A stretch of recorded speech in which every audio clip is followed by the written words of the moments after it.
Oh man, so I'm on second shift. Started it on Monday. Whew, I'm not sleeping at all. It's a good thing I thrive on really low sleep. I learned that when I was in trade school. If I'm doing something I love, I don't need sleep. I can go on 2-3 hours a night if I have to and thrive. So, and then like I take my Saturday to just boom, sleep all day, literally all day. I'll wake up, go to the clinic, have breakfast, then I'll crawl back into bed like a couple hours later, and boom, I'll sleep all day and all night, and I'll recharge. It's just my ritual when it comes to low sleep and having to compensate for the weekdays of no sleep really, and then using that Saturday to catch up. You know, if you sleep like, I don't know, I'm sleeping about probably a good 18 hours on a Saturday. If you start from midnight to Sunday, doing about an 18-hour sleep. That makes up for all the few hours out of the 5 days that I miss. It's not probably the best thing to do for the body, but I mean, I'm pretty solidly built. And I'm not going to forsake my workouts or my eating, and I'm not going to forsake my video game time to get an extra 2-3 hours of sleep. I don't need to work out, but I have the wanting to work out to look good. So, I'm thinking about getting on Peptides again. When I was working at Imperial, I was cycling Peptides while working out. And I noticed some really good energy improvements and some pretty good hypertrophy from working out. Good muscle growth and cut. So I'm thinking about, the problem is it's about $80 every 3 weeks to cycle them, because I don't cycle just one, I cycle two. I do GLP, and then I do, I can't remember the other one, but it's the two that are specifically targeted to muscle growth, to cell regeneration, to vein regeneration, and one other thing that I can't quite remember right now. So I'm thinking about it. I don't need to, but like, I liked it. I liked peptides, and they're fucking harmless. And you know what? When the FDA doesn't want to approve something like that, when they find a supplement or a medication that they don't want to approve, and it's been tried and trued in society, like off-label, and people say pretty much nothing but good things about it, like they do with peptides. Either they work really well or they barely work. And the FDA still shoots it down, and there's no... Peptides have been around for a while. People have been cycling peptides for quite a while. There's virtually no negative side effects or benefit, like opposite of benefits, whatever you want to call that, drawbacks.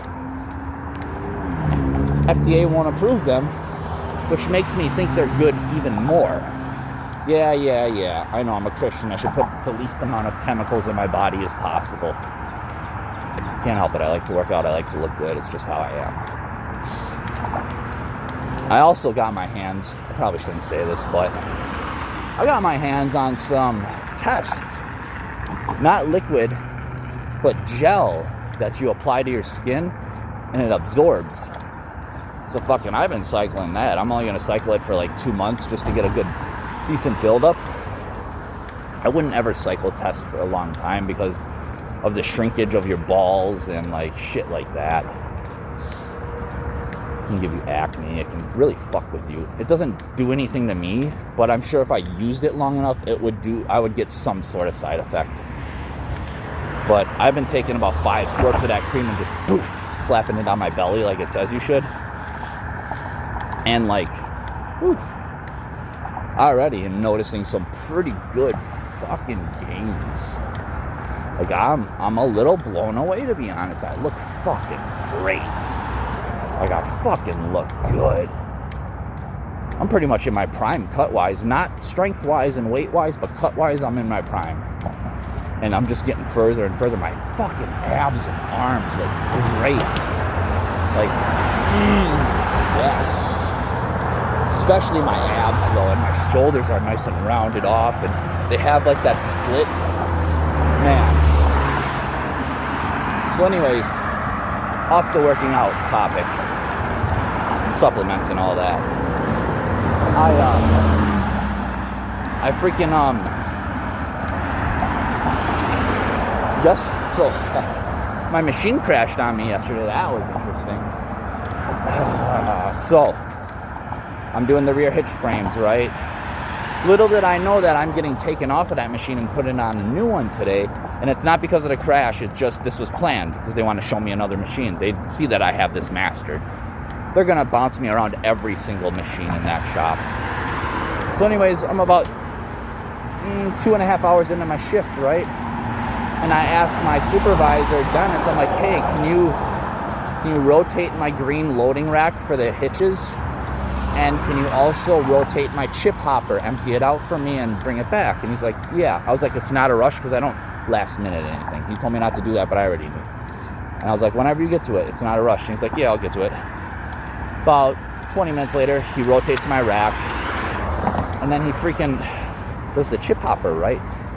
Brings it back and he's like, hey, you got to turn it on just so you know. And I was like, okay. I went back there, did what I needed to do. And I went up to my machine and it was on option stop, right? So it was idle. Tools way back, up high in the Z-axis where it belongs to do tool changes, where it sits idle on an option stop, because that's the home coordinate for the tool change. It's the home. That's the G54. And like, this actually turned out to be a blessing in disguise, and I'll explain how. But so it's sitting there, right? And I'm like, all right. And I hit cycle start, and I was trying to. I hit cycle start, and like it was doing the spot drill, right? So the spot drill comes down and it goes through the fixture. There's a hole drilled through the fixture to hit the other side of the rear hitch part to do a spot face drill process, right? Spot face it. So it's doing this, right? And then all of a fucking sudden, it tries to move up in the Z-axis instead of pulling out after the spot. Instead of moving on the X-axis first to clear the tool out of the hole and give it clearance so it can move up in Z, instead of doing that, it instantly just shoots up and rapids up Z. And boom, just fucking snaps the fucking the spot drill right out of the fucking tool holder. Just boom. And I was like, whoa! And like I sat there like for like a good just 3 minutes, just shook. Like my hands were trembling and everything. I was like, fuck, dude, the last thing I want to do is tell somebody that I've crashed a machine. I didn't do anything wrong. Something glitched in that system. And the thing about it is 99.9% of the time it's operation error that causes a crash. You fucked up. You put a decimal in the wrong place when you did the code writing. You fucked up an offset when you set offsets for Y, Z, or X to compensate for some shit. You put a wrong number. Instead of a 1, you put a 2 in the 100,000th range or the thousandths range. And then it crashed. But something went wrong. I found out from my supervisor that a bunch of speed alarms went off. And speed alarms go off in this machine. We don't know what they do. I don't know what they do. The supervisor doesn't either. And he's like, it's weird. Like, you had like 5 speed alarms before that, and they all were like 1 minute after each other. I was like, that's strange. He's like, yeah. Dude, what the fuck? Why would you drive that fast? You idiot. This is why people get fucking hit around here. Literally going about 80 miles per hour over the bridge. Fucking moron. Anyways, he's like, yeah. And then when it busted the tool, the fucking alarm went off, the machine stopped, and it said servo error. Of course it's gonna say that. And I was like, oh, I hope I didn't fuck the servo. It's a probably at least a $5,000 repair right there. I was like, please God, no. I walk up to my supervisor after about 3 minutes of standing there with my mouth halfway open like a trout. just in disbelief at what happened. I walk over there, I'm like, dude, I don't know why it happened. My machine decided to try to move up in Z-axis and wrap it up Z while still in the hole while spot facing, and it snapped my drill in half and it broke it. I was like, okay, I'll be right over. And like, he comes over and he's like, man, what were you doing? Like, what? He's like, what happened? And I explained to him, like, I was like, dude, I didn't do anything, honestly. And I have really good reputation at this shop. Nothing but good things have been said about me. Not one bad thing has been said about me. Everybody has complimented me and shit. So like, they trust that I didn't do something wrong when I say I didn't do something wrong. And he's like, all right. And he stood there for like 2 minutes just like this, like, I don't know what happened. I can't figure it out. Like, and then he checked the alarms and he's like, the speed alarms, what the fuck? I was like, I don't even know what a speed alarm is. And he's like, neither do I, but you have like 5 of them a minute after each other right before the crash. And that's probably what caused it. Maybe the speeds and feeds got all screwy in the machine, in the computer, and just something happened. I was like, yeah, possible. So he's like, all right, first off, we're gonna take this tool over to where we keep all the tools. We're gonna find a replacement spot drill for your tool holder. We're gonna swap out the inserts. We're gonna measure it to make sure its diameter is proper when you put the inserts in. He's like, grab the tool sheet, follow me. So I grab the tool sheet, we get over there. He's like, all right, what tool is it? I'm like, all right, it's 15, the spot drill. All right, so its diameter is 1.56 inches, 567 inches or something like that. 1.567. Measures the diameter from corner to corner. He's like 1.57, which is close enough to the point. It's a 1/10 off. It's fine.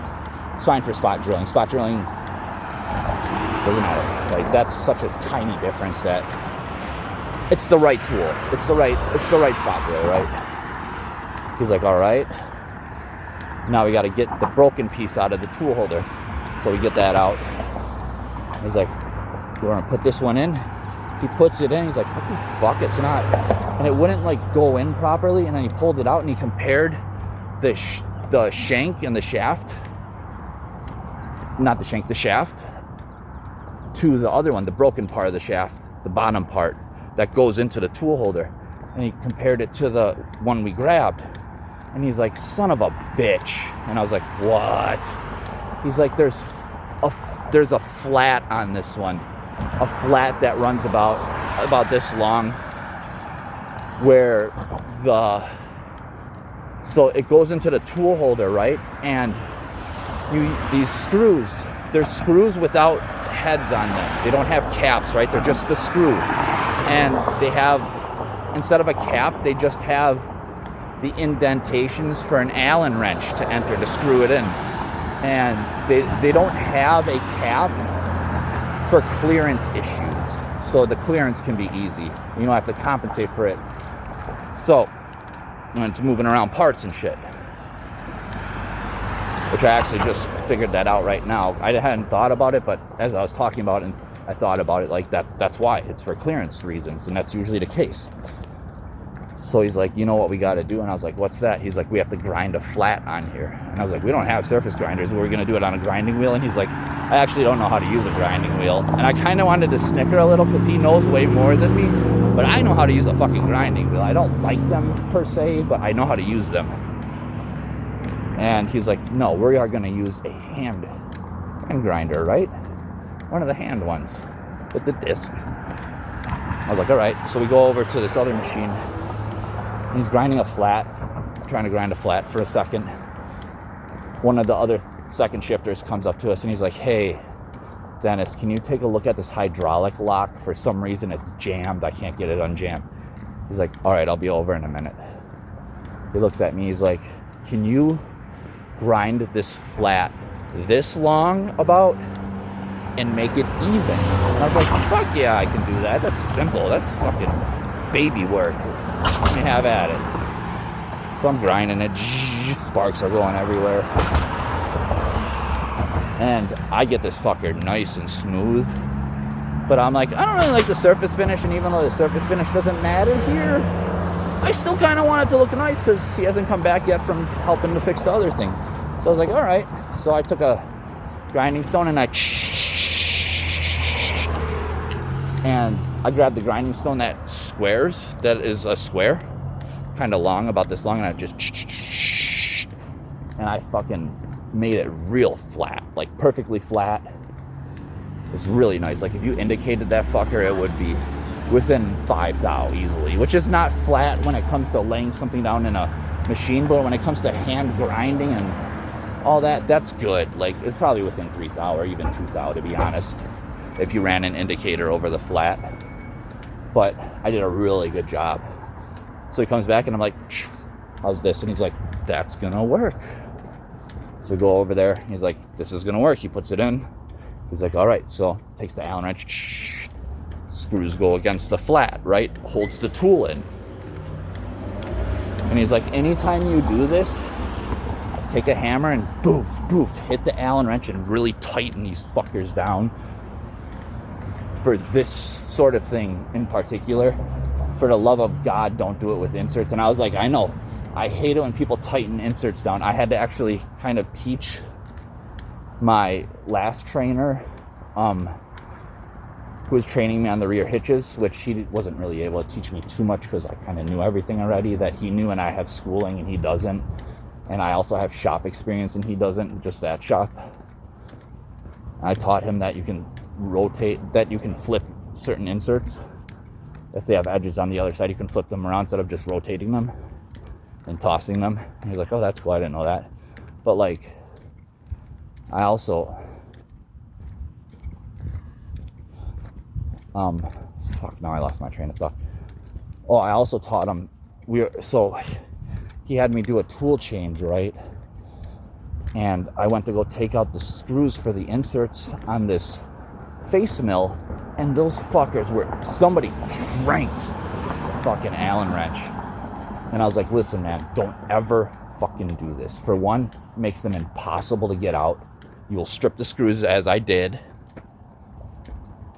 So we had to go get another screw, and getting that stripped screw out was a fuck. So he's like, I was like, don't ever crank these down. They just need to be snug. That's it. Just snug them, and the inserts are good in the face mills. They're not supposed to be cranked down. He's like, all right, cool. And I taught him that too, and like, good kid. I liked him. We vibed a lot. But anyways, he's like, for the love of God, don't ever crank these down. I was like, no, I know. And I had this conversation with Dennis like earlier that day. We were talking about inserts and people fucking reefing them down. I was like, we just had this conversation, right? And he's like, yep, I'm just reaffirming it with you. And I was like, I will never do something that stupid. He's like, good. So then we bring that. So then he's like, so there's one other issue though. You might be down. I was like, oh no. He's like, so since it crashed, we have to make sure that pallet didn't move at all. So the rear hitches sit on a pallet that has a fixture on it with stops on the sides. So you push it up against the stops when you're lowering it with the overhead crane into the stops, and then you drop it fully into the fixture, and you make sure that all these edges are pushed against the stops, and then you tighten it down. So when it crashed, it might have moved the pallet. Probably not, because that crash wasn't that bad, even though it sounded violent as fuck. It wasn't that bad of a crash at all. Just caught me off guard and scared the shit out of me, and any type of crash is gonna freak you out and scare you at first, even if it's not bad. Unless it's a baby crash. But even those are gonna freak you out for a second. But he's like, and I was like, yeah, even if it's off by 1 thou of an inch, it's gonna screw up every part. Nothing will be where it needs to be. Everything will be 1 thou shifted in one direction, and that's no good. And he's like, yeah, exactly. And I don't know how to do that. But the cool thing is, as soon as first shift comes in, he said the guy's name. He's like, he will come in. It'll take him 10 minutes to fix it if it is off, and if it's not, then it's good to go. And then he's like, he saw that I had a long face throughout all this. He's like, listen, dude, tools break all the time. Don't worry about it. Don't worry about it. Because I was like, I'm sorry, man. He's like, hey, dude, this is why we have these things to get shit out of tool holders, like this special kind of vise that holds the tool on its side.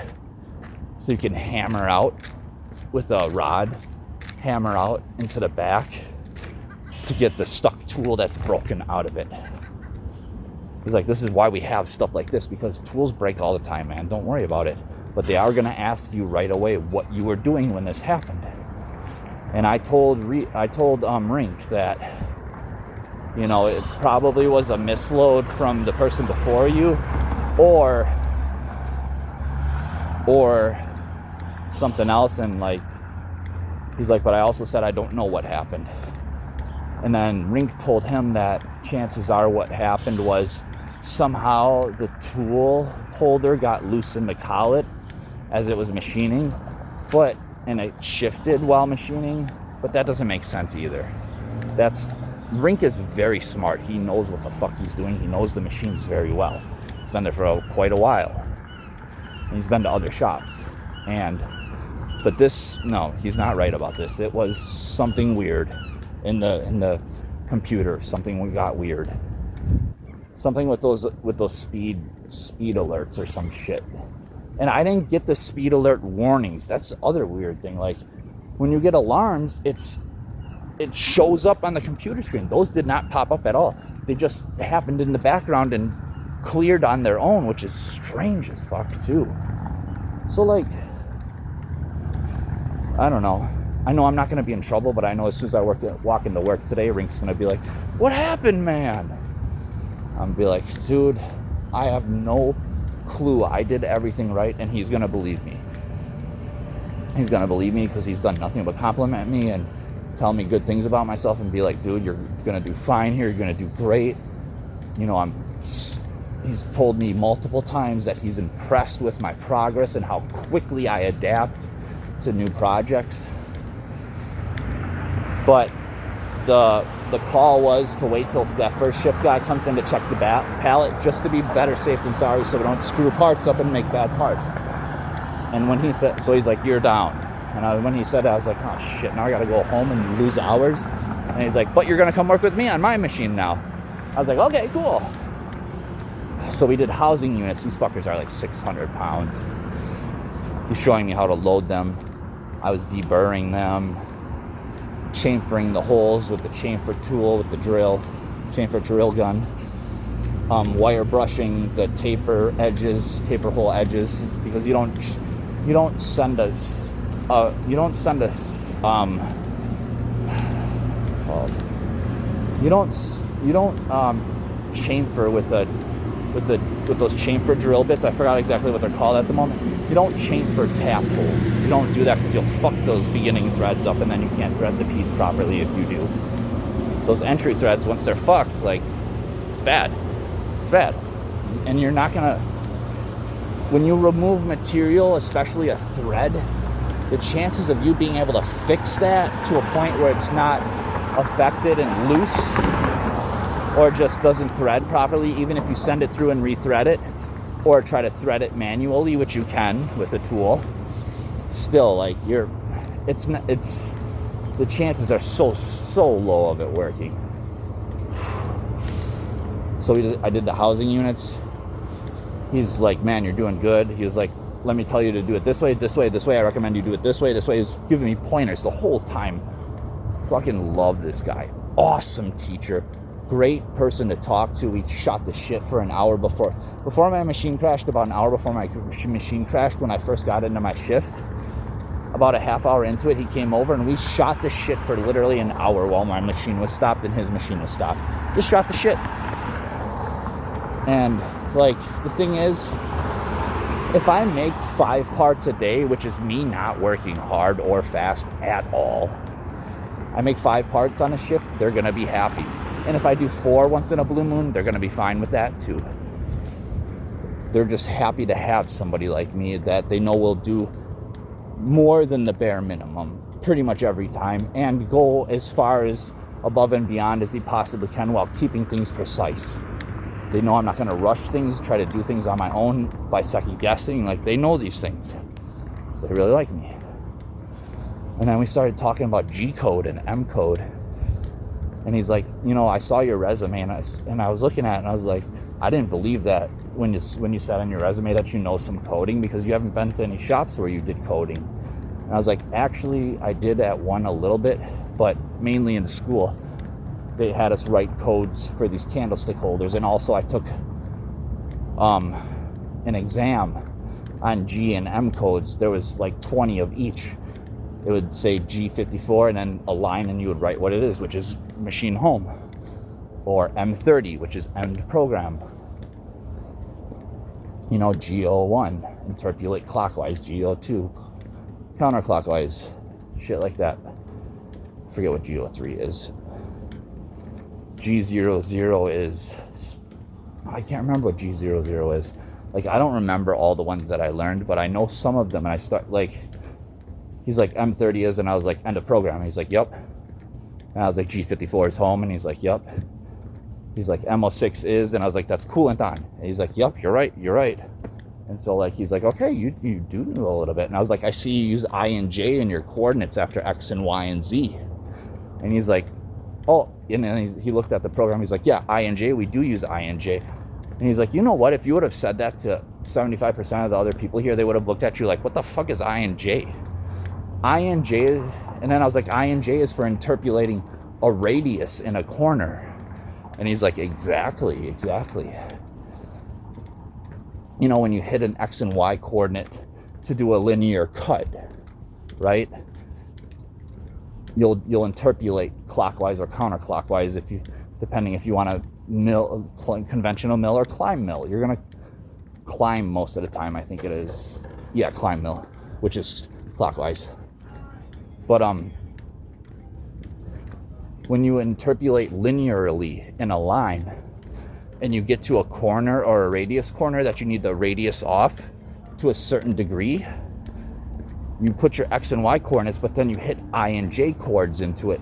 And the I and J coordinates are, so you take the center point of the radius, right? And that's one of them, that's I.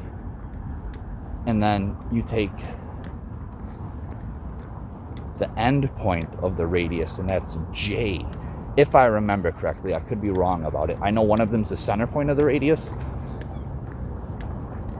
There's a tiny bit of math involved, very simple stuff. But that's what I and J is. It's for coordinate points within the radius, telling the machine, hey, there's a radius coming up to interpolate. The midpoint is here for I, so you're gonna turn the cutter to this point at this degree angle, and you use a coordinate to do this, and then you're gonna end at this part of the radius, and then you're gonna go linear again. That's I know I'm getting really technical, and this video is getting long. I love machining. Like, I can't help it, you guys. This shit, I am made for this shit. Fuck counseling. Like, I am made for this shit. And then he said to me, like, I asked him, do we have an apprenticeship program? He's like, for what? And I was like, the code writing. And he's like, they will work with you. They're not going to pay for your schooling, but they will work for you. And I was like, all right, I'll work with you about it. Hours with school and everything, and with work. And I was like, cool. And he's like, I also want to get into the code writing because that's where the real big money is. And he's right. Like, if I get into the code writing, which I'm going to, and I'm going to get my apprenticeship somewhere. If I have to do it outside the workplace, I will do it. But I'm going to get my journeyman. And I'm going to do that start that within the next semester or two. But if I, like, once I start writing code, I'll instantly jump up to like $27, $28 an hour instantly. And I'll cap out at like around 39, 38. So, like, I'll make really fucking good money at that point. And I want to write the code because at first I didn't, because I thought I was going to get into counseling, but nope. And the code writing it's so cool. Like, the coordinates and all the G and M codes, like, that shit's cool. So, like, that's what I'm going to do. But yeah, my machine crashed on me. That was Pretty interesting thing to happen. It happens to everybody though. Like, your machine, you're gonna crash a machine. You're gonna crash multiple machines in your career if you work the machining industry. It's gonna happen. You're gonna break tools. You're gonna fuck parts up. But if you understand that machining is literally, and I said this to him and he's like, you're absolutely right. If you understand that machining is about a combination of precision and speed, but always precision over speed. You want to combine the two equally as best as you can, make good parts and as quickly as you can, but you never, ever, ever sacrifice precision for speed, because that's how you make bad fucking parts. And when you make a bad part, you just got paid to make a bad part, you wasted the company's money, you fucked the part up, you wasted their money on the part, they have to get a new one, a new cast, or, you know, machine some metal to get to where it was so you can machine that part again to where it needs to go. Like, you wasted their time, their money, their material. And you also made a fucking fool of yourself. So, like, precision plus speed, right? There's a relationship there. But it's always precision over speed. Like, every time, precision over speed. But there's the relationship. And there's a very, very interesting balance. I love it. Like, I love this shit. I love this shit.